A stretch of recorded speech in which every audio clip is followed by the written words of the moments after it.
Have you ever wondered how to teach the concept of waiting to the kids without any tantrums or meltdowns? Because waiting is hard for children, especially for children with autism or ADHD or any kind of sensory challenges. Waiting is even harder for them.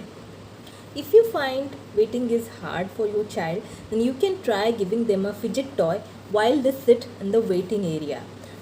ହଉ ଯାଅ ଯାଅ waiting ଏରିଆକୁ ଯାଅ waiting ଏରିଆରେ ବସ ବସ good boy ସେଇଠି wait କରିବ ହେଲା ପାଟିରେ ନାହିଁ ନିଅ ଚଳ ଗୁଡ୍ ବୟ